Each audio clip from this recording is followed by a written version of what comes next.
The federal ಕರ್ನಾಟಕದ ವೀಕ್ಷಕರಿಗೆ focus polar ಕಾರ್ಯಕ್ರಮಕ್ಕೆ ಸ್ವಾಗತ. ನಾನು ಸುಕೇಶ ಪಡಿಬಾಗಿಲು. ಪ್ರಿಯ ವೀಕ್ಷಕರೇ, ರಾಜಕೀಯದಲ್ಲಿ ಇತ್ತೀಚೆಗೆ ಒಂದು ಪ್ರಜಾಪ್ರಭುತ್ವಕ್ಕೆ ಮಾರಕವಾಗಿರುವಂತಹ ಒಂದು ಬೆಳವಣಿಗೆ ನಡೆದಿದೆ. ಅದೇನೆಂದರೆ, ವಿಧಾನ ಪರಿಷತ್ ಚುನಾವಣೆಯಲ್ಲಿ 2 ದಿನಗಳ ಹಿಂದೆಷ್ಟು ನಡೆದಿದೆ ಈ ಚುನಾವಣೆ. ಈ ಚುನಾವಣೆಯಲ್ಲಿ 7 ಸ್ಥಾನಗಳ ಚುನಾವಣೆಯಲ್ಲಿ ಒಂದು ಪಕ್ಷ ವಿರೋಧಿ ಮತ್ತು ಪ್ರಜಾಪ್ರಭುತ್ವ ವಿರೋಧಿಯ ಒಂದು ಕೆಲವು ಪ್ರಸಂಗಗಳು ನಡೆದಿದ್ದು, ಅದರ ಬಗ್ಗೆ ಇವತ್ತು ನಾನು ಚರ್ಚೆ ನಡೆಸ್ತೀನಿ. ಪ್ರಮುಖವಾಗಿ ನಾನು ಕೈಗೆತ್ತಿಕೊಂಡಿರುವ ವಿಚಾರ ಏನಂದರೆ, BJP ಮತ್ತು ಕರ್ನಾಟಕದ ಅದರ ನಾಯಕತ್ವದ ಕುರಿತು. ವೀಕ್ಷಕರೇ, BJP ಅನ್ನುವಂಥದ್ದು ಶಿಸ್ತುಬದ್ಧ ಪಕ್ಷ. ದೇಶಾದ್ಯಂತ ಈಗ ಬಿಡುಬೀಸಾಗಿ ಮತ್ತು ಎಗ್ಗು ಸಿಗ್ಗಿಲ್ಲದೆ ಬೆಳೀತಾ ಇದೆ. ಪ್ರಮುಖವಾಗಿ ಮೊದಲು ಉತ್ತರ ಭಾರತದಲ್ಲಿ ಮಾತ್ರ ಇದ್ದಂತಹ ಪಕ್ಷ ಈಗ ಈಶಾನ್ಯ ಭಾರತ ಪ್ರದೇಶಕ್ಕೂ ವಿಸ್ತರಿಸ್ತಾ ಹೋಗ್ತಾನೆ ಇದೆ. ಜೊತೆಗೆ ಅದರ ಪ್ರಭಾವ ಲೋಕಸಭೆ ಮತ್ತು ರಾಜ್ಯಸಭೆಯಲ್ಲಿ ದಿನದಿಂದ ದಿನಕ್ಕೆ ಹೆಚ್ಚಾಗ್ತಿದೆ. ಅದಕ್ಕೆ ಪಕ್ಷಾಂತರನೋ ಇನ್ನೊಂದಿಷ್ಟು ಹಲವು ಕಾರಣಗಳು ಕೂಡ ಇವೆ. ಆದರೆ ದಕ್ಷಿಣ ಭಾರತದ ವಿಚಾರಕ್ಕೆ ಅದರಲ್ಲೂ ಪ್ರಮುಖವಾಗಿ ಕರ್ನಾಟಕದ ವಿಚಾರಕ್ಕೆ ಬಂದಾಗ BJP ಯಾಕೆ ವೈಫಲ್ಯ ಸಾಧಿಸ್ತಿದೆ ಅನ್ನುವಂಥ ಪ್ರಶ್ನೆ ಇವತ್ತು ನಮ್ಮ ಮುಂದೆ ಇದೆ. ಅದಕ್ಕೆ ಪ್ರಮುಖ ಕಾರಣನೇ 2 ದಿನ ಹಿಂದೆ ನಡೆದಂತಹ ವಿಧಾನ ಪರಿಷತ್ ಚುನಾವಣೆ. ವೀಕ್ಷಕರೇ, ನಾನೀಗ ಹೇಳಿದೆ BJP ಅನ್ನುವಂಥದ್ದು ಶಿಸ್ತುಬದ್ಧ ಪಕ್ಷ ಅಂತ. ಆದರೆ ನಿಮಗೆ ಅಚ್ಚರಿ ಆಗಲೇಬೇಕು, ವಿಧಾನ ಪರಿಷತ್ ಚುನಾವಣೆಯಲ್ಲಿ NDA ಮೈತ್ರಿಕೂಟ ಏನು BJP ಮತ್ತು JDS ಸೇರಿಕೊಂಡು ಮಾಡಿರುವ ಮೈತ್ರಿಕೂಟ ಇದೆಯಲ್ಲ, ಈ ಮೈತ್ರಿಕೂಟದ 11 ಮತಗಳು ಕ್ರಾಸ್ ವೋಟ್ ಆಗಿದೆ. ಅಂದರೆ ಏನು ಪಕ್ಷದ ವಿಪ್ ಉಲ್ಲಂಘಿಸಿ ಕಾಂಗ್ರೆಸ್ಸಿಗೆ ಈ ಮತಗಳು ಹೋಗಿರುವಂಥದ್ದು ಆ ಮೈತ್ರಿಕೂಟ ಹಾಗೂ ಪ್ರಮುಖವಾಗಿ ಬಲಿಷ್ಠ ಪಕ್ಷವಾಗಿರುವ BJPಗೆ ಆಘಾತಕಾರಿ ಸಂಗತಿ. ವೀಕ್ಷಕರೇ, ನಾವು ಈಗ ಗಮನಿಸಿದಂಗೆ 11 ವೋಟಲ್ಲಿ 7 ವೋಟು BJPಯದ್ದು ಅನ್ನುವಂಥದ್ದು ಮಾತ್ರ ದೊಡ್ಡ ಅಚ್ಚರಿಯ ಸಂಗತಿ ಅನ್ನೋದಂತೂ ಖಂಡಿತ. ವೀಕ್ಷಕರೇ, ಈಗ ರಾಜ್ಯ BJP ಅಂದರೆ ಕರ್ನಾಟಕ BJPಯಲ್ಲಿ ಈ ರೀತಿಯ ತಲ್ಲಣ ಉಂಟಾಗೋದಕ್ಕೆ ಕಾರಣ ಏನು ಎಂಬುದು ಪ್ರಮುಖ ಪ್ರಶ್ನೆ ಆಗುತ್ತೆ. ಯಾಕಂದರೆ ಬಲಿಷ್ಠ ಹೈಕಮಾಂಡ್ ಹಾಗೂ ರಾಜ್ಯ BJPಯಲ್ಲೂ ಸಾಕಷ್ಟು ನಾಯಕರು ಇರುವ ಹೊರತಾಗಿಯೂ ಈ ಪಕ್ಷ ಅಳಿತಪ್ಪಿ ಸಾಗುತ್ತಿರುವುದು ಯಾಕೆ? ನಾಯಕತ್ವದ ಕೊರತೆನ ಅಥವಾ BJPಯ ರಾಜ್ಯ ನಾಯಕತ್ವದಲ್ಲಿರುವ ಒಂದು ವೈಫಲ್ಯ ಏನು ಅನ್ನುವಂಥ ಪ್ರಶ್ನೆಗಳು ಕೂಡ ಈಗ ಪ್ರಮುಖವಾಗಿ ಮುನ್ನೆಲೆಗೆ ಬಂದಿದೆ. ವೀಕ್ಷಕರೇ, ನಾವು ಈಗ ಗಮನಿಸೋದಾದರೆ BJPಯಿಂದ ಕ್ರಾಸ್ ವೋಟಿಂಗ್ ಆಗಿರೋದು ಇದೇನು ಮೊದಲಲ್ಲ. ಹಿಂದೆ ಸಾಕಷ್ಟು ಬಾರಿ BJPಯಿಂದ ಬೇರೆ ಪಕ್ಷಗಳಿಗೆ ಕ್ರಾಸ್ ವೋಟಿಂಗ್ ಆಗಿದ್ದು ಇದೆ. ಅದು ಕರ್ನಾಟಕದ ವಿಚಾರಕ್ಕೆ ಬಂದಾಗ. ಆದರೆ ಇಷ್ಟೊಂದು ದೊಡ್ಡ ಪ್ರಮಾಣದಲ್ಲಿ 7 ಮತಗಳು ಬೇರೆ ಕಡೆ ಅಂದರೆ ಕಾಂಗ್ರೆಸ್ಸಿಗೆ ಹೋಗಿದೆ ಅನ್ನುವಂಥದ್ದು ಮಾತ್ರ ಅಚ್ಚರಿಯ ಸಂಗತಿನೇ ಹೌದು. ಯಾಕಂದರೆ ದೊಡ್ಡ ಸಂಖ್ಯೆಯ ಮತ ಹೋಗಬೇಕಿದ್ರೆ ಆ ರಾಜ್ಯದ ಅಂದರೆ ಕರ್ನಾಟಕ ರಾಜ್ಯದ BJP ಒಳಗೆ ಎಲ್ಲವೂ ಸರಿ ಇಲ್ಲ, ನಾಯಕತ್ವ ಗಟ್ಟಿ ಇಲ್ಲ, ಸರ್ಕಾರದ ಅಂದರೆ BJP ಪಕ್ಷದ ನಾಯಕರ ಮಾತನ್ನು ಕೇಳೋದಕ್ಕೆ ಶಾಸಕರು ಸಿದ್ಧರಿಲ್ಲ ಅನ್ನುವಂಥ ಮಾತುಗಳು ಕೂಡ ಕೇಳಿ ಬರ್ತವೆ. ವೀಕ್ಷಕರೇ, BJP ಸಂಪೂರ್ಣವಾಗಿ ಕೇಂದ್ರ ಅಂದರೆ ಪ್ರಧಾನಮಂತ್ರಿ ನರೇಂದ್ರ ಮೋದಿ ಅವರ ಮತ್ತು ಗೃಹ ಮಂತ್ರಿ ಅಮಿತ್ ಶಾ ಅವರ ಅವರ ನಿರ್ಧಾರಕ್ಕೆ ತಕ್ಕದಾಗಿ ನಡೆಯುತ್ತೆ. ಅಂದರೆ ಅವರು ಹೇಳಿದ್ದನ್ನು ಪಾಲಿಸುವಂತಹ ಒಂದು ವ್ಯವಸ್ಥೆ ಅಲ್ಲಿ ಖಂಡಿತವಾಗಿ ಸಾಕಷ್ಟು ವರ್ಷಗಳಿಂದ ಬೆಳೀತಾ ಬಂದಿದೆ. ಆದರೆ ಕರ್ನಾಟಕದಲ್ಲಿ ಈ ಮಾತು ಮಾತ್ರ ನಡೀತಾ ಇಲ್ಲ ಅನ್ನೋದು ಮಾತ್ರ ಅಚ್ಚರಿಯ ಸಂಗತಿ ಯಾವುದು ವೀಕ್ಷಕರೇ. ಹಾಗಾದರೆ ಕರ್ನಾಟಕ BJPಯ ಸಮಸ್ಯೆ ಏನು? ಸಂಘಟನೆಯ ಕೊರತೆಯೋ, ನಾಯಕತ್ವದ ಸಮಸ್ಯೆನೋ, ಅಥವಾ ಇನ್ನೇನಾದರೂ ಇದೆಯಾ ಅನ್ನುವಂಥ ಒಂದು ಪ್ರಶ್ನೆ ಕೂಡ ನಮ್ಮ ಮುಂದೆ ಬರುತ್ತೆ. ಆದರೆ ನಾನೀಗ ಏನೆಲ್ಲ ಅಂಶಗಳು ಹೇಳಿದ್ದೆ, ಸಂಘಟನೆ ಕೊರತೆಯೂ ಇದೆ, ನಾಯಕತ್ವದ ಕೊರತೆಯೂ ಇದೆ, ಇನ್ನು ಸಾಕಷ್ಟು ವಿಚಾರಗಳು ಅಂದರೆ ಬೇರೆ ರಾಜ್ಯಗಳಲ್ಲಿ ನಡೆಯದಂಥ ಸಾಕಷ್ಟು ವಿಚಾರಗಳು ಕರ್ನಾಟಕದಲ್ಲಿ ನಡೀತಾ ಇಲ್ಲ ಅನ್ನುವಂಥದ್ದು ಕೂಡ ನಾವು ವಾಸ್ತವವಾಗಿ ಒಪ್ಕೊಳ್ಳುವಂಥ ಸಂಗತಿ. ಅದು ಏನೇನು ಅನ್ನುವಂಥದ್ದು ಸಾಕಷ್ಟು ವಿಚಾರಗಳಿವೆ. ಅವನ್ನು ಒಂದೊಂದಾಗಿ ನಾನು ನಿಮಗೆ ಹೇಳ್ತಾ ಹೋಗ್ತೀನಿ. ಪ್ರಮುಖವಾಗಿ ನಾನು ನಾಯಕತ್ವ ಮತ್ತು ಒಮ್ಮತದ ವಿಚಾರಕ್ಕೆ ಬಂದಾಗ ಕರ್ನಾಟಕದಲ್ಲಿ ಪ್ರಮುಖವಾಗಿ ಮಾಜಿ CM ಯಡಿಯೂರಪ್ಪರ ಪುತ್ರ BY ವಿಜಯೇಂದ್ರ ಅವರೇ ಸದ್ಯಕ್ಕೆ ರಾಜ್ಯಾಧ್ಯಕ್ಷರಾಗಿದ್ದಾರೆ. ಆದರೆ ಅವರ ನಾಯಕತ್ವವನ್ನು ಒಪ್ಪೋದಕ್ಕೆ ಸಾಕಷ್ಟು ಮಂದಿ ತಯಾರಿಲ್ಲ. ಪ್ರಮುಖವಾಗಿ ನಾವು ನೋಡೋದಂದರೆ, ಈಗ ಹಿಂದೆ ಆಲ್ರೆಡಿ ಬಸನಗೌಡ ಪಾಟೀಲ್ ಯತ್ನಾಳ್ ಅವರು ಇದೇ ಕಾರಣಕ್ಕೆ ಅಂದರೆ ರಾಜ್ಯಾಧ್ಯಕ್ಷರನ್ನು ಪದೇ ಪದೇ ಟೀಕಿಸುವ ಮೂಲಕನೇ ಪಕ್ಷದ ಶಿಸ್ತು ಉಲ್ಲಂಘನೆ ಆರೋಪದಲ್ಲಿ ಅವರು ಉಚ್ಚಾಟನೆಗೊಳಗಾಗಿದ್ದಾರೆ. ಇನ್ನೂ ಹಲವರು ಪಕ್ಷದ ಒಳಗೇ ಇದ್ದಾರೆ. CT ರವಿ ಅವರು ಅವರ ನಾಯಕತ್ವವನ್ನು ಸಂಪೂರ್ಣವಾಗಿ ಒಪ್ತಾ ಇಲ್ಲ.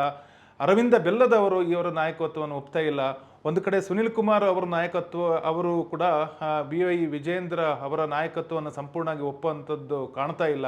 ಹೀಗಾಗಿ ಅಲ್ಲಿ ಸಾಕಷ್ಟು ಬಣಗಳು ಸೃಷ್ಟಿಯಾಗಿದೆ ಅನ್ನುವಂಥದ್ದಂತೂ ಖಾತ್ರಿ. ಹೀಗಾಗಿ ಮೊದಲ ಅಂಶವಾಗಿ ನಾವು ಹೇಳೋದಾದರೆ BJPಯ ರಾಜ್ಯ ನಾಯಕತ್ವದ ಬಗ್ಗೆ ಒಂದು ಒಮ್ಮತ ಇಲ್ಲ ಅನ್ನೋಂಥದ್ದು ಖಂಡಿತ. ಎರಡನೇದು ವಿಚಾರಕ್ಕೆ ಬಂದರೆ ಸಂಘಟನೆಯ ಕೊರತೆ ಇದೆ. ಯಾಕಂದರೆ ಇಲ್ಲಿ ಪ್ರಮುಖವಾಗಿ ಇರುವಂಥ ಆರೋಪ ಏನಂದರೆ ಬಿ ವೈ ವಿಜೇಂದ್ರ ಅಂದರೆ ರಾಜ್ಯಾಧ್ಯಕ್ಷರಾಗಿರುವಂಥ ಬಿ ವೈ ವಿಜೇಂದ್ರ ಹಾಗೂ ಪ್ರತಿಪಕ್ಷ ನಾಯಕರಾಗಿರುವಂಥ ಆರ್ ಅಶೋಕ್ ಅವರು ಹಿಂಬಾಗಿಲ ರಾಜಕೀಯವನ್ನು ಮಾಡ್ತಾ ಇದ್ದಾರೆ, ಅಡ್ಜಸ್ಟ್ಮೆಂಟ್ ರಾಜಕೀಯವನ್ನು ಮಾಡ್ತಾ ಇದ್ದಾರೆ ಅನ್ನುವಂಥ ಮಾತುಗಳು ಆಗಾಗ ಮುನ್ನೆಲೆಗೆ ಬರ್ತಾನೆ ಇದೆ. ಬೇರೆ ರಾಜ್ಯಗಳಲ್ಲಿ BJP ಒಂದೇ ಹಳಿಯಲ್ಲಿ ಸಾಗಿದರೆ ಕರ್ನಾಟಕದಲ್ಲಿ ಒಂದೇ ಹಳಿಯಲ್ಲಿ ಸಾಗ್ತಾ ಇಲ್ಲ. ಒಬ್ಬೊಬ್ಬರು ಒಂದೊಂದು ಹೇಳಿಕೆ ನೀಡುವಂಥದ್ದು, ನಾಯಕತ್ವವನ್ನು ಒಪ್ಕೊಳ್ಳದೆ ಅವರು ತಮ್ಮದೇ ಆದ ನಿರ್ಧಾರಗಳನ್ನು ಕೈಗೊಳ್ಳುವಂಥದ್ದು, ಸಾರ್ವಜನಿಕವಾಗಿ ಹೇಳಿಕೆಗಳನ್ನು ನೀಡುವಂಥದ್ದು ನಡೀತಾನೆ ಇದೆ. ಹೀಗಾಗಿ ನಾನು ಹೇಳಿದಂಥ ಪ್ರಮುಖ 2 ವಿಚಾರಗಳು, ಸಂಘಟನೆಯ ಕೊರತೆ ಮತ್ತು ನಾಯಕತ್ವದ ಕೊರತೆ ಕಣ್ಣಿಗೆ ರಾಚುವಂತೆ ಕರ್ನಾಟಕ BJPಯಲ್ಲಿ ಬೆಳೀತಾ ನಿಂತಿದೆ. ಹೀಗಾಗಿ ನಾವೇನು ಹೇಳ್ತೀವಲ್ಲ, ದೇಶಾದ್ಯಂತ BJP ಬಲಿಷ್ಠವಾಗ್ತಿದೆ, ಅದರ ನಾಯಕತ್ವ ಬಲಿಷ್ಠ ಆಗ್ತಿದೆ, ಆಕ್ರಮಣಕಾರಿಯ ಧೋರಣೆಯ ಮೂಲಕ ಪಕ್ಷವನ್ನು ಬಲಿಷ್ಠಗೊಳಿಸ್ತಾ ಇದ್ದಾರೆ ಅನ್ನುವಂಥದ್ದು ಏನು ನಡೀತಾ ಇದೋ ಆ ಟ್ರೆಂಡ್ಗೆ ವಿರುದ್ಧವಾಗಿ ಕರ್ನಾಟಕದಲ್ಲಿ ನಡೀತಿದೆ ಅನ್ನುವಂಥದ್ದು ಖಾತ್ರಿ. ವಿಧಾನ ಪರಿಷತ್ ಚುನಾವಣೆಯಲ್ಲಿ ಇದಂತೂ ಖಂಡಿತವಾಗಿಯೂ ಪ್ರತಿಫಲನಗೊಂಡಿದೆ. BJP ಅವರು they should address the problem ಏನಿದೆ ವಿಜಯೇಂದ್ರ ಅಂಡ್ ಅಶೋಕ್ ಅವ್ರ ನಾಯಕತ್ವದಲ್ಲಿ. ವಿಜೇಂದ್ರ ಅವರು ಮತ್ತೆ ಅಶೋಕ್ ಅವರಿಗೆ ಇಷ್ಟ ಇಲ್ಲ ಅಂದ್ಬಿಟ್ಟೆ ತಾನೇ ತಿರಸ್ಕಾರ. ಎಷ್ಟು 7 ಮತದಾನ ಅಡ್ಡ ಮತದಾನ ಆಗಿದೆ ಅಂದ್ರೆ ಯತ್ನಾಳ್ ಅವ್ರು ಹೇಳಿದ್ದು ನಿಜ ಆಯ್ತಲ್ವಾ? ಪಾಪ ಯತ್ನಾಳ್ ಅವ್ರು ವೋಟ್ ಮಾಡಿರ್ಲಿಲ್ಲ ಅಂದಿದ್ರೆ ಇನ್ನ ಒಂದು ಕ್ಯಾಂಡಿಡೇಟೇ ಹರ್ತಾ ಇತ್ತಲ್ಲ ಇವ್ರದ್ದು. ಆಮೇಲೆ ಇವರು BJP ಅವರು ಪಾಪ ವರದಿ ಕೇಳಿದಾರಂತೆ, ಸಮನ್ಸ್ ಮಾಡಿ. ನನ್ನ ಅಭಿಪ್ರಾಯ ಏನಂದ್ರೆ, ವೈಯಕ್ತಿಕ ಅಭಿಪ್ರಾಯ, ಸಲಹೆ, ನಾವು ಕಳೆದ 3 ವರ್ಷದ ಹಿಂದೆ ನೋಡಿದ್ದೇವೆ. ಅಂದರೆ 2023 ಇಲೆಕ್ಷನ್ ನಡೆದ ಸ್ವಲ್ಪ ದಿನದಲ್ಲೇ ಕರ್ನಾಟಕದ 3 BJP ಶಾಸಕರು ಆ ನಾಯಕತ್ವದ ವಿರುದ್ಧ ಮತ್ತು ಒಟ್ಟು ವ್ಯವಸ್ಥೆಯ ವಿರುದ್ಧ ಸಿಡಿದೆದ್ದು ಪಕ್ಷ ವಿರೋಧಿ ಪ್ರಕರಣಗಳನ್ನು, ಅಂದರೆ ಘಟನೆಗಳನ್ನು, ಪಕ್ಷ ವಿರೋಧಿ ಚಟುವಟಿಕೆಗಳನ್ನು ನಡೆಸಿರುವಂಥ ಸಾಕಷ್ಟು ಪ್ರಸಂಗಗಳನ್ನು ನೋಡಿದ್ದೇವೆ. ಪ್ರಮುಖವಾಗಿ ST ಸೋಮಶೇಖರ್ ಅವರು ಈ ವಿಚಾರದಲ್ಲಿ ಪ್ರಮುಖವಾಗಿದ್ದರೆ, ಶಿವರಾಮ್ ಹೆಬ್ಬಾರ್ ಅವರು ಕೂಡ ಈ ವಿಚಾರದಲ್ಲಿ ಪಕ್ಷದ ಒಂದು ಶಿಸ್ತು ಉಲ್ಲಂಘನೆಯ ಆರೋಪದ ಮೇಲೆ ಆಚೆ ಬಂದಿದ್ದಾರೆ. ಇನ್ನು ಕರ್ನಾಟಕದ ನನಗೆ ನಾಯಕತ್ವದ ವಿಚಾರಕ್ಕೆ ಬಂದಾಗ ಮತ್ತೊಂದು ಪ್ರಮುಖ ವಿಚಾರವನ್ನು ನಾವು ಈ ಸೆಷನ್ಗಳು ನಡೆದಾಗ ನೋಡ್ಬೋದು. ಯಾಕಂದರೆ ವಿಧಾನಸಭೆಯಲ್ಲಿ ಸೆಷನ್ಗಳು ಅಂದರೆ ಚರ್ಚೆ ನಡೆಯುವ ಸಂದರ್ಭದಲ್ಲಿ ಆರ್ ಅಶೋಕ್ ಏನಾದರೂ ಅಭಿಪ್ರಾಯ ಹೇಳಲು ಹೋದರೆ ಅದಕ್ಕೆ ಬೆಂಬಲವಾಗಿ ನಿಲ್ಲುವಂತಹ BJP ನಾಯಕರನ್ನು ಕಂಡಿದ್ದು ಕಡಿಮೆ. ಅತ್ತ ಸುನೀಲ್ ಕುಮಾರ್ ಅವರು ಏನಾದರೂ ಮಾತನಾಡಲು ಮುಂದಾಗೆ ಕೆಲವು ಗುಂಪುಗಳು ಸಕ್ರಿಯವಾಗ್ತವೆ. ಇನ್ನೊಂದೆಡೆ ವಿಜೇಂದ್ರ ಅವರು ಎಲ್ಲರನ್ನು ಒಗ್ಗೂಡಿಸಿಕೊಂಡು ಮುನ್ನಡೆಯುವ ಪ್ರಯತ್ನ ನಡೆಸ್ತಾ ಇದ್ದಾಗ ಅವರ ಮಾತನ್ನು ಯಾರು ಕೂಡ ಕೇಳಲು ಸಿದ್ಧರಿರೋದಿಲ್ಲ. ಇನ್ನು ಕೇಂದ್ರದಲ್ಲಿ ಮೋದಿ ಮತ್ತು ಶಾ ಅವರ ಬಲಿಷ್ಠ ನಾಯಕತ್ವ ಇದ್ದ ಹೊರತಾಗಿಯೂ ಕರ್ನಾಟಕದಲ್ಲಿ ಯಾಕೆ ಅದು ನಡೀತಾ ಇಲ್ಲ ಅನ್ನುವಂಥ ಪ್ರಶ್ನೆಯನ್ನು ನಾನು ಹಿಂದೆನೂ ಹೇಳಿದೆ. ಮತ್ತೊಂದು ಅದಕ್ಕೆ ಉತ್ತರ ಕಂಡುಕೊಳ್ಳೋದಾದರೆ, ಕರ್ನಾಟಕದ ವಿಚಾರಕ್ಕೆ ಬಂದಾಗ ಇಲ್ಲಿನ ಮತ ಬ್ಯಾಂಕ್ ಲಿಂಗಾಯತರನ್ನು ಬಿಟ್ಟು ಆಚೆ ಹೋಗುವಂಥ ಒಂದು ಪರಿಸ್ಥಿತಿಯಲ್ಲಿಲ್ಲ. ಅಂದರೆ ಮೋದಿ ಮತ್ತು ಅಮಿತ್ ಶಾ ಅವರು ದೇಶದ ನಾನಾ ಕಡೆ ಮಾಡುವಂಥ ಹಿಂದುತ್ವ ಮತ್ತು ಬೇರೆ ಸ್ಟ್ರಾಟಜಿಗಳು, ಏನು ಅಭಿವೃದ್ಧಿಯ ಸ್ಟ್ರಾಟಜಿಗಳು ಕರ್ನಾಟಕದಲ್ಲಿ ಸ್ವಲ್ಪ ಭಿನ್ನವಾಗಿ ವರ್ತಿಸ್ತವೆ. ಯಾಕಂದರೆ ಕರಾವಳಿ, ಶಿವಮೊಗ್ಗ ಮತ್ತು ಕೆಲವು ಪ್ರದೇಶಗಳಲ್ಲಿ ಹಿಂದುತ್ವ ಮತ್ತು ಇನ್ನಿತರ ಅಭಿವೃದ್ಧಿ ವಿಚಾರಗಳು ನಡೆಯುವುದಾದರೂ ಉತ್ತರ ಕರ್ನಾಟಕದ ವಿಚಾರಕ್ಕೆ ಬಂದಾಗ ಇದು ಭಿನ್ನವಾಗಿರ್ತವೆ. ಅಲ್ಲಿನ BJP ಮೂಲ ಮತ ಬ್ಯಾಂಕ್ ಲಿಂಗಾಯತ ಮತಗಳು. ಮಾಜಿ CM ಯಡಿಯೂರಪ್ಪ ಅವರು ಈ ಒಂದು ಮತ ಬ್ಯಾಂಕನ್ನು ಭಾಳ ಹಿಡಿತದಲ್ಲಿ ಇಟ್ಕೊಂಡಿದ್ರು. ಹಾಗಾಗಿ ಅವರ ಪುತ್ರನನ್ನೇ ಈಗ ಅಧ್ಯಕ್ಷರನ್ನಾಗಿ ಮಾಡಲಾಗಿದೆ. ಆದರೆ ಹೀಗಾಗಿ ಅವರನ್ನು ತಕ್ಷಣಕ್ಕೆ ಬದಲಾಯಿಸುವಂತಹ ಇನ್ನಿತ್ಯಾದಿ ಕೆಲಸಗಳಿಗೆ ಇನ್ನಿತ್ಯಾದಿ ಬದಲಾವಣೆಗಳನ್ನು ಮಾಡೋದಕ್ಕೆ ಕೇಂದ್ರ BJPಗೆ ಸಾಧ್ಯ ಆಗ್ತಿಲ್ಲ. ಹೀಗಾಗಿ ವಿಜೇಂದ್ರ ಅವರನ್ನೇ ನೆಚ್ಚಿಕೊಂಡ್ರೆ ಈ ರೀತಿಯ ಸಮಸ್ಯೆಗಳು ಸೃಷ್ಟಿಯಾಗೋದಂತೂ ಖಚಿತ ಮತ್ತು ಅವರಿಗೆ ಅದರ ಅನುಭವ ಕೂಡ ಆಗಿದೆ. ಹೀಗಾಗಿ ಈ ವಿಚಾರದಿಂದಾಗಿ ಒಂದು ನಾಯಕತ್ವದ ವಿಚಾರದಲ್ಲಿ ಕೇಂದ್ರದಲ್ಲಿ ಬಲಿಷ್ಠ ನಾಯಕರಿದ್ರು, ಕರ್ನಾಟಕದ ವಿಚಾರಕ್ಕೆ ಬಂದಾಗ ಸೋಲು ಕಾಣ್ತಾ ಇದ್ದಾರೆ. ಇನ್ನು ನಾವು ಗಮನಿಸಿದಂಗೆ 2023 ವಿಧಾನಸಭೆ ಚುನಾವಣೆ ನಡೆದ ನಂತರ ಒಂದು ವಿಪಕ್ಷ ನಾಯಕನನ್ನು ಆಯ್ಕೆ ಮಾಡುವಂತಹ ವಿಚಾರ ಬಂದಾಗಲೂ BJP ಗೊಂದಲಕ್ಕೆ ಬಿದ್ದಿದ್ದನ್ನು ನಾವು ಗಮನಿಸಬಹುದು. ಆರ್ ಅಶೋಕ್ ಅವರು ಈಗ ವಿಪಕ್ಷ ನಾಯಕರಾಗಿರುವುದಂತೂ ಖಂಡಿತ. ಅವರನ್ನು ಆಯ್ಕೆ ಮಾಡುವ ಮೊದಲು BJP ಸಾಕಷ್ಟು ಕಷ್ಟಪಟ್ಟಿತ್ತು ಅನ್ನೋದಂತೂ ನಮಗೆ ಗೊತ್ತಿರುವಂಥ ಸಂಗತಿ ವೀಕ್ಷಕರೇ. ಇನ್ನು ಪ್ರಮುಖವಾಗಿ ಹೇಳದಿದ್ರೆ, ಕರ್ನಾಟಕದ ರಾಜಕೀಯ ಪ್ರಾಂತೀಯವಾರು ಭಿನ್ನವಾಗುತ್ತೆ. ಹಳೆ ಮೈಸೂರು ಪ್ರಾಂತ್ಯ, ಈ ಕರಾವಳಿ ಭಾಗ, ಉತ್ತರ ಕರ್ನಾಟಕದ ಭಾಗ ಏನು ಹೇಳ್ತೀವಲ್ಲ, ಮಧ್ಯ ಕರ್ನಾಟಕ ಭಾಗದಲ್ಲಿ ಭಿನ್ನವಾಗಿ ರೀತಿಯಲ್ಲಿ ವರ್ತಿಸುತ್ತೆ.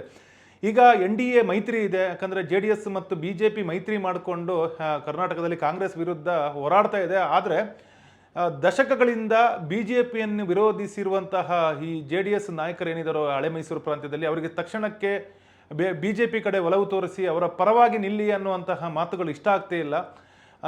ಅಂದರೆ ವರಿಷ್ಠರು, ಅಂದರೆ ನಾಯಕರ ಮಾತುಗಳನ್ನು ಕೇಳಿಕೊಂಡು ಒಪ್ಕೊಂಡ್ರು ಅವರಿಗೆ ಮನಪೂರ್ವಕವಾಗಿ BJP ಕಡೆ ವಾಲೋದಕ್ಕೆ ಅವರಿಗೆ ಮನಸ್ಸಾಗ್ತಾ ಇಲ್ಲ. ಇದು ಕೂಡ ಕರ್ನಾಟಕದಲ್ಲಿ BJP ಮತ್ತು ಅಂದರೆ ಒಟ್ಟು JDS ನಡುವಿನ ಸಖ್ಯಕ್ಕೂ ಕೂಡ ಭಾಳ ತೊಂದರೆ ಕೊಡ್ತಾ ಇದೆ ವೀಕ್ಷಕರೇ. ಈಗಿನ ಚುನಾವಣೆ ಸಾರ್ವತ್ರಿಕ ಚುನಾವಣೆ ಮೇಲೆ ಯಾವುದೇ ರೀತಿಯ ಪರಿಣಾಮ ಬೀರಲ್ಲ. ನಮ್ಮ ಮತ್ತು BJP ನಡುವೆ ಯಾವುದೇ ರೀತಿಯ ಹೊಂದಾಣಿಕೆಯ ಕೊರತೆ ಇಲ್ಲ, ವಿಶ್ವಾಸದಲ್ಲಿ ಕೊರತೆ ಇಲ್ಲ. ನಾನು ಸಹ ದೆಹಲಿಗೆ ಹೋದಾಗ BJPಯ ರಾಷ್ಟ್ರೀಯ ಅಧ್ಯಕ್ಷನ ಭೇಟಿ ಮಾಡಿ ಯಾವೊಂದು ಹಿನ್ನೆಲೆ ಒಳಗೆ ಇವೆಲ್ಲ ಡೆವಲಪ್ಮೆಂಟ್ ಇದೆ ಇದು ಎಲ್ಲದರ ಮಾಹಿತಿಗಳನ್ನು ಅವರಿಗೆ ಕೊಡ್ತಕ್ಕಂಥದ್ದು ನಾನು ನಿರ್ಧಾರ ಮಾಡಿದ್ದೇನೆ. ನಾನು ನೆನ್ನೆ ಶಾಸಕರುಗಳಿಗೆ ಒಂದು ಮಾನಸಿಕವಾಗಿ ನೀವು ದೃಢವಾಗಿ ನಿಲ್ತಕ್ಕಂಥದ್ದಕ್ಕೆ JDSನಲ್ಲಿದ್ದರೆ ನಮಗೆ ಮುಂದಿನ ಭವಿಷ್ಯಕ್ಕೆ ತೊಂದರೆ ಅಂತಕ್ಕಂಥದ್ದು ಏನಾದರೂ ನಿಮ್ಮ ಮನಸ್ಸಿನಲ್ಲಿದ್ದರೆ ದಯವಿಟ್ಟು ನಾನು ನಿಮ್ಮ ಭವಿಷ್ಯಕ್ಕೆ ನಾನು ತೊಂದರೆ ಕೊಡಲ್ಲ. ಮುಂದಿನ ಭವಿಷ್ಯಕ್ಕೆ ಧೈರ್ಯವಾಗಿ ನನಗೆ ಹೇಳ್ಬಿಟ್ಟೆ ಹೋಗಿ ಅಂತ ಹೇಳಿದೆ. ಹೋಗೋದಿದ್ದರೆ ಧೈರ್ಯವಾಗಿ ಹೋಗಿ, ಆದರೆ ಹಿಂದೊಂದು ಮುಂದೊಂದು ಮಾಡಬೇಡಿ ಅನ್ನೋದನ್ನು ನೇರವಾಗಿ ಹೇಳಿದೆ. ಇನ್ನು ಪ್ರಮುಖವಾಗಿ ನಾವು ಗಮನಿಸಿದ್ರೆ ಒಕ್ಕಲಿಗ ಜಾತಿ ಪ್ರಾಬಲ್ಯವನ್ನು ಕೂಡ ನಾವಿಲ್ಲಿ ಗಮನಿಸಬಹುದು. ಯಾಕಂದರೆ DK ಶಿವಕುಮಾರ್ ಅವರನ್ನು CM ಸ್ಥಾನಕ್ಕೆ ಏರಿಸಿದ ಬಳಿಕ ಒಂದು ಒಕ್ಕಲಿಗರ ಅಸ್ಮಿತೆ ಭಾಳ ಬಲಿಷ್ಠವಾಗಿದೆ. ಯಾವ ರೀತಿ ಅಂದರೆ ಅವರಿಗೆ ಒಕ್ಕಲಿಗ ಸಮುದಾಯಕ್ಕೆ ಮತ್ತೊಂದು ಬಾರಿ CM ಹುದ್ದೆ ಸಿಕ್ಕಿದೆ ಅನ್ನುವಂಥ ಖುಷಿ ಆ ಸಮುದಾಯದೊಳಗಿದೆ. ಹೀಗಾಗಿ ಆ ಒಂದು ವಿಜಯವನ್ನು ಅಂದರೆ ಹಿಂದಕ್ಕೆ ತಳ್ಳೋದಕ್ಕೆ ಆ ಸಮುದಾಯದ ಹಲವು ನಾಯಕರು ಮತ್ತು ಆ ಸಮುದಾಯಕ್ಕೆ ಸೇರಿದ ಮತದಾರರು ಸಿದ್ಧರಿಲ್ಲ. ಹೀಗಾಗಿ DK ಶಿವಕುಮಾರ್ ಅವರು ಅದನ್ನು ಭಾಳ ಅಂದರೆ ಮನಪೂರ್ವಕವಾಗಿ ಅದನ್ನು ರಾಜಕೀಯ ಮಟ್ಟದಲ್ಲಿ ತೆಗೆದುಕೊಂಡು ಹೋಗಿಕ್ಕೆ ನಾವು ಗಮನಿಸಿರ್ಬೋದು. ಸಾಕಷ್ಟು ಕಡೆ ಭಾಷಣ ಮಾಡುವಾಗ ನಿಮಗೆ 2 ವರ್ಷಗಳ ಕಾಲ ಒಕ್ಕಲಿಗರು CM ಆದರೆ ಸಾಕೆ ಅನ್ನುವಂಥ ಮಾತುಗಳನ್ನು ಕೂಡ ಹೇಳ್ತಾ ಇದ್ದಾರೆ. ಜೊತೆಗೆ ಒಕ್ಕಲಿಗ ಸಮುದಾಯದ ಪ್ರಾಬಲ್ಯವನ್ನು ಬೆಳೆಸೋದಕ್ಕೆ ನಾವು ಶ್ರಮ ಪಡೋಣ ಅನ್ನುವಂಥ ಮಾತುಗಳನ್ನು ಕೂಡ ಹೇಳ್ತಾ ಇದ್ದಾರೆ. ಹೀಗಾಗಿ ಈ BJPಯಲ್ಲಿ ಇರುವಂತಹ ಒಕ್ಕಲಿಗರಿಗೂ ಕೂಡ ಸಹಜವಾಗಿ ಈಗ ಮೌನವಾಗಿರುವುದಂತೂ ನಮ್ಮ ಕಣ್ಣ ಮುಂದೆ ಕಾಣ್ತಾ ಇದೆ. ಇದು ಕೂಡ ರಾಜ್ಯ BJPಯಲ್ಲಿನ ಈ ಒಂದು ಸಾಮರ್ಥ್ಯ ಕುಸಿಯೋದಕ್ಕೆ ಕಾರಣ ಆಗಿದೆ ವೀಕ್ಷಕರೇ. ಇನ್ನು ಕ್ರಾಸ್ ವೋಟಿಂಗ್ ವಿಚಾರಕ್ಕೆ ಬಂದಾಗ ಈ ಕೇಂದ್ರದಲ್ಲಿ ಅಮಿತ್ ಶಾ ಮತ್ತು ಮೋದಿ ಅವರು ಯಾವ ರೀತಿ BJPಯನ್ನು ಬಲಿಷ್ಠಗೊಳಿಸೋದಕ್ಕೆ ಯಾವುದಕ್ಕೂ ಸಿದ್ಧ ಅನ್ನೋ ಪರಿಸ್ಥಿತಿಯಲ್ಲಿದ್ದಾರೋ DK ಶಿವಕುಮಾರ್ ಕೂಡ ಕರ್ನಾಟಕದಲ್ಲಿ ಅದೇ ಮನಸ್ಥಿತಿಯಲ್ಲಿದ್ದಾರೆ. ನಾವು ಗಮನಿಸಬಹುದು ಕೆಲವು ವರದಿಗಳ ಪ್ರಕಾರ ಮೊನ್ನೆಯ ಕ್ರಾಸ್ ವೋಟಿಂಗಲ್ಲಿ ಅವರು ಅಂದರೆ ಆಪರೇಷನ್ ಹಸ್ತ ಅಂತ ಏನು ನಾವು ಕರಿತೇವಲ್ಲ, ಅಲ್ಲಿಂದ ಶಾಸಕರನ್ನ ಖರೀದಿ ಮಾಡುವಂಥ ಪ್ರಕ್ರಿಯೆ ಕೂಡ ನಡೆದಿದೆ ಅನ್ನುವಂಥ ಮಾತುಗಳು ಕೂಡ ಕೇಳಿಬಂದಿದ್ದು. DK ಶಿವಕುಮಾರ್ ಅವರು ಕೂಡ ಇದೇ BJPಯನ್ನು ಕೇಂದ್ರ ಮತ್ತು ಇತರ ಕಡೆ ನಡೆಸ್ತಾ ಇದೆಯೋ ತಂತ್ರಗಾರಿಕೆಯನ್ನು, ಅದೇ ತಂತ್ರಗಾರಿಕೆಯನ್ನು ಕರ್ನಾಟಕದಲ್ಲಿ ಕೂಡ ಮಾಡಿದ್ದಾರೆ ಅನ್ನುವಂತಹ ಮಾತುಗಳು ಕೂಡ ಕೇಳಿಬರ್ತದೆ. ಹೀಗಾಗಿ BJPಯ 7 ಮತಗಳು ಆದರೆ ಯಾರು ಅಂತ ಗೊತ್ತಿರೋದಿಲ್ಲ, ಯಾಕಂದರೆ ಮತದಾನ ನಡೆದಿರುವಂಥದ್ದು ಅತ್ಯಂತ ಗೌಪ್ಯವಾಗಿ. ಆದರೆ ರಾಜಕೀಯ ಪಡಸಾಲೆಯಲ್ಲಿ ನಡೀತಿರೋ ಚರ್ಚೆ ಏನಂದರೆ ಅವರು ಈ ಒಂದು ಮತಗಳನ್ನು ಕೂಡ ಆಪರೇಷನ್ ಹಸ್ತದ ಮೂಲಕ ಪಡೆದುಕೊಂಡಿದ್ದಾರೆ ಅನ್ನುವ ಮಾತುಗಳು ಕೂಡ ಕೇಳಿ ಬರ್ತಿದೆ ವೀಕ್ಷಕರೇ. ಈಗ ಮತ್ತೊಂದು ಪ್ರಶ್ನೆ ಏನಾದರೂ ಆಗೋದಂದ್ರೆ ಕ್ರಾಸ್ ವೋಟಿಂಗ್ ಮಾಡಿರುವವರ ವಿರುದ್ಧ ಶಿಸ್ತು ಕ್ರಮ ಕೈಗೊಳ್ತಾರೆ ಅನ್ನುವಂಥದ್ದು. ಸಾಮಾನ್ಯವಾಗಿ BJP ಇಂಥ ವಿಚಾರದಲ್ಲಿ ಮೌನವಾಗಿರೋದಿಲ್ಲ. ಬೇರೆ ಬೇರೆ ಕಡೆ ನಾವು ನೋಡಿದ್ರೆ ಅವರನ್ನ ಯಾವುದೇ ಮುಲಾಜಿಲ್ಲದೆ ಪಕ್ಷದಿಂದ ಆಚೆ ಹಟ್ತಾರೆ. ಆದರೆ ಕರ್ನಾಟಕದ ವಿಚಾರಕ್ಕೆ ಬಂದಾಗ ವಿಭಿನ್ನವಾಗಿರುತ್ತೆ. ಯಾಕಂದರೆ ಈಗ ಕ್ರಾಸ್ ವೋಟಿಂಗ್ ಮಾಡಿದವರು ಯಾರು ಅಂತ ಪತ್ತೆ ಹಚ್ಚೋದಷ್ಟು ಸುಲಭ ಅಲ್ಲ. ಆದರೂ ಕೊನೆಗೂ ಗೊತ್ತಾಯಿತು ಅಂದ್ರೂ ಅವರ ಮೇಲೆ ಕ್ರಮ ಕೈಗೊಳ್ಳುವ ಸ್ಥಿತಿಯಲ್ಲಿ ರಾಜ್ಯ BJP ಇಲ್ಲ. ಒಂದು ವೇಳೆ ಕ್ರಮ ಕೈಗೊಂಡ್ರೂ ಪಕ್ಷ ಇನ್ನಷ್ಟು ಛಿದ್ರವಾಗುತ್ತೆ ಹೊರತು ಅದರಿಂದ ಬಲಿಷ್ಠ ಆಗೋ ಸಾಧ್ಯತೆಗಳಿಲ್ಲ. ಹಾಗಾಗಿ ಈ ಒಂದು ಬೆಣ್ಣೆಯಿಂದ ನೂಲು ತೆಗೆದ ರೀತಿಯಲ್ಲಿ ಈ ಒಂದು ಕ್ರಾಸ್ ವೋಟಿಂಗ್ ಪ್ರಸಂಗವನ್ನು BJPಗೆ ನಿರ್ವಹಿಸಬೇಕಾದ ಅನಿವಾರ್ಯತೆ ಎದುರಾಗಿದೆ. ವೀಕ್ಷಕರೇ, ಈಗ ಕೊನೆಯದಾಗಿ ನಾವು ಹೇಳೋದಾದರೆ ಈ ಒಂದು ಕ್ರಾಸ್ ವೋಟಿಂಗ್ ಪ್ರಕರಣ ರಾಜ್ಯ BJPಯಲ್ಲಿನ ಒಂದು ತಲ್ಲಣಕ್ಕೆ ಮತ್ತು ಸುಧಾರಣೆಗೆ ಕಾರಣ ಆಗ್ಬೋದನ್ನುವಂಥ ಪ್ರಶ್ನೆ ಕೂಡ ಬರುತ್ತೆ. ಆದರೆ ಕರ್ನಾಟಕದ ಜಾತಿ ಮತ್ತು ಇನ್ನಿತರ ಸಮೀಕರಣಗಳು ಹೇಗೆ ಮತಗಳಾಗಿ ಪರಿವರ್ತನೆಗೊಳ್ಳುತ್ತವೆ ಅದನ್ನು ನಾವು ಅಂದರೆ ಈಗ ರಾಜಕೀಯ ಪಕ್ಷಗಳಿಗೂ ಅದನ್ನು ಅಂದಾಜು ಮಾಡಲಿಕ್ಕೆ ಸಾಧ್ಯ ಆಗಿಲ್ಲ. ಬೇರೆ ಬೇರೆ ಸಂದರ್ಭದಲ್ಲಿ ಬೇರೆ ಬೇರೆ ರೀತಿಯಾಗಿ ಅವು ವರ್ತಿಸಿವೆ. ಹೀಗಾಗಿ ಅದು ಬೇರೆ ರಾಜ್ಯಗಳಲ್ಲಿ ಈಗ ಮಹಾರಾಷ್ಟ್ರ ಮತ್ತು ಬಂಗಾಳದಲ್ಲಿ ನಡೆದಿರುವಂತಹ ಬೇರೆ ಬೇರೆ ಬದಲಾವಣೆಗಳನ್ನು ನಾವೇನು ಗಮನಿಸಿದ್ದೇವೆ ಅಂದರೆ ಪಕ್ಷವನ್ನು ಒಡೆಯುವಂಥದ್ದು ಅಥವಾ ಒಂದು ಪಕ್ಷದ ದೊಡ್ಡ ಸಂಖ್ಯೆಯ ನಾಯಕರನ್ನು ತಮ್ಮ ಪಕ್ಷಗಳಿಗೆ ಸೆಳೆಯುವಂಥ BJP ಪ್ರಯತ್ನಗಳೇನಿದೆವೋ ಆ ಪ್ರಯತ್ನಗಳು ಕರ್ನಾಟಕದಲ್ಲಿ ಅಷ್ಟು ಸುಲಭವಾಗಿ ನಡೀತಾ ಇಲ್ಲ. ಹೀಗಾಗಿ ಅದನ್ನು ಆಮೂಲಾಗ್ರವಾಗಿ ಬದಲಾವಣೆ ಮತ್ತು ಇನ್ನೊಂದು ಯಾವುದೋ ರೀತಿಯ ಒಂದು ಸುಧಾರಣೆಗಳ ಮೂಲಕ ಪಕ್ಷವನ್ನು ಸಂಘಟಿಸಬಹುದೇ ಹೊರತು ಈಗಿರುವ ವ್ಯವಸ್ಥೆಯಲ್ಲಿ ಅದನ್ನು ಸಂಪೂರ್ಣವಾಗಿ ಸುಧಾರಣೆ ಮಾಡಲಿಕ್ಕೆ ಸಾಧ್ಯ ಇಲ್ಲ ಅನ್ನುವಂಥದ್ದೇ ಕರ್ನಾಟಕದ ರಾಜಕೀಯ ವಿಶ್ಲೇಷಕರ ಮಾತುಗಳು. ವೀಕ್ಷಕರು, ಈಗ ಹೇಳೋದಾದರೆ ಕ್ರಾಸ್ ವೋಟಿಂಗ್ ಆಗಿರುವಂಥ 11 ಮತಗಳು ಕೇವಲ ಅದೊಂದು ನಾವು ನಮ್ಮ ಕಣ್ಣಿಗೆ ಕಾಣುವ ಮತಗಳು ಮತ್ತು ಅಥವಾ ಪ್ರಜಾಪ್ರಭುತ್ವಕ್ಕೆ ವಿರೋಧವಾಗಿರೋ ಮತ್ತು ಡೆಮೋಕ್ರಸಿ ಏನಂತ ನಮ್ಮ ಒಂದು ವೋಟಿಂಗ್ ಸಿಸ್ಟಮ್ಗೆ ವಿರುದ್ಧವಾಗಿರುವಂತಹ ನಾವೊಂದು ಪ್ರಸಂಗ ಅಂತ ನಾವು ಅಂದ್ಕೊಂಡ್ರೆ ಅದು ಸುಳ್ಳು. ಬೇರೆ ಅಂದರೆ ಈ ಒಂದು ಆ ಒಂದು ವ್ಯವಸ್ಥೆ ಅಂದರೆ ಒಂದು ಪಕ್ಷದಲ್ಲಿ ಗೆದ್ದು ಇನ್ನೊಂದು ಪಕ್ಷಕ್ಕೆ ಮತ ನೀಡುವಂಥದ್ದು ಮತ್ತು ಅವರ ಆ ಪಕ್ಷದ ವಿಪ್ಪನ್ನು ಉಲ್ಲಂಘಿಸಿ ಬೇರೆಯವರಿಗೆ ಮತ ನೀಡುವಂಥ ಒಂದು ಚುನಾವಣಾ ಅಕ್ರಮಗಳ ರೀತಿ ನಮಗೆ ಕಣ್ಣಿಗೆ ಕಾಣಿಸ್ತವೆ. ಅದೇ ರೀತಿ ರಾಜ್ಯ BJP ಕೂಡ ಇಂಥ ಒಂದು ಸಮಸ್ಯೆಯಲ್ಲಿ ನಲಗಿರೋದು ಮಾತ್ರ ವಿಪರ್ಯಾಸನೇ. ಯಾಕಂದರೆ ದೇಶದ ಮಟ್ಟದಲ್ಲಿ BJP ಇನ್ನಷ್ಟು ಪ್ರಕಾಶಮಾನವಾಗಿ ಬೆಳೀತಿರುವಾಗ ಕರ್ನಾಟಕದಲ್ಲಿ ಅದು ತನ್ನ ಶಕ್ತಿಯನ್ನು ಕಳೆದುಕೊಳ್ಳಿರುವಂಥದ್ದು ಮಾತ್ರ ಅಚ್ಚರಿಯ ಬೆಳವಣಿಗೆ. ಸರಿ ಪ್ರಿಯ ವೀಕ್ಷಕರು, ಇದು ನಮ್ಮ ಇವತ್ತಿನ ಫೋಕಸ್ ಪುಲ್ಲರ್ ಕಾರ್ಯಕ್ರಮ. ನಾಳೆ ಮತ್ತೆ ಇದೇ ರೀತಿಯ ಕಾರ್ಯಕ್ರಮದೊಂದಿಗೆ ನಿಮ್ಮ ಮುಂದೆ ಬರ್ತು. ಅಲ್ಲಿ ತನಕ ನಮಸ್ಕಾರ.